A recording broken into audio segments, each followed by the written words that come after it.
নমস্কার বন্ধুরা, আপনারা সবাই কেমন আছেন? আশা করি ভালো আছেন। তো আজকে বিকেলবেলা অনেক বৃষ্টি হইতেছে। তো মেয়ে এদিকে আবার ডাল পুরির আয়োজন করছে। তো ওই সব কিছু করছে কয়েকটা। আমি পুরগুলো খালি ভরে দিছি, ও বেলে নিছে, বেলে তারপরে এগুলি ভাজছে, চা করছে, করে তারপরে সন্ধ্যার সময় সবাইকে নিয়ে যে বিকেলের চাটা খাওয়া হয়েছে গরম গরম পুরি দিয়ে, ভালো লাগছে। আর আমার মুখে এমনিও কোনো কিছু স্বাদ লাগে না পুরিগুলি বানানোর পরে, তাও একটা পুরির বেশি খাইতে পারছি না। কোনো কিছুই মুখে স্বাদ লাগে না। জ্বর কমছে, কিন্তু এই যে সর্দি কাশ, এটা এখন পর্যন্ত কমে নাই। আর কোনো কিছু খাইতে পারি না। তুমি ভাবতেছে হয়তো এটাই যে মা কিছু খেতে পারে না, যেহেতু তো একটু পুরি বানাই, চা দিয়ে খাইলে ভালো লাগবে।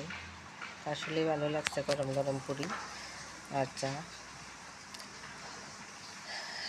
বাড়তি কোনো কিছু করার মতো যে শক্তিও নাই, আর সাহসও করতে পারি না এখন। কোনোরকম রান্নাটা শেষ করি, রান্নাটাও ভালো লাগে না।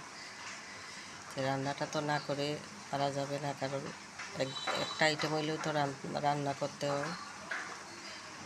রান্না তো খুব একটা এরা করতে পারে না। তো এই যে পুরি নিয়ে আসছে, চা নিয়ে আসছে, মেয়েই সব কিছু করছে আজকে।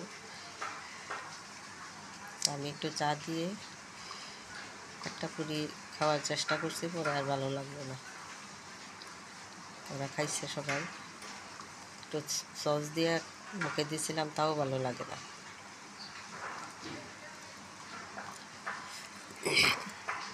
তো বিকেলবেলা এগুলি বানানোর কারণে একটু চাটা খাইছে ভালোভাবে, ভালো লাগছে।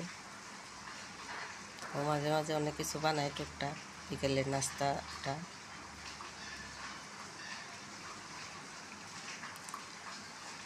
আজ এই পর্যন্তই।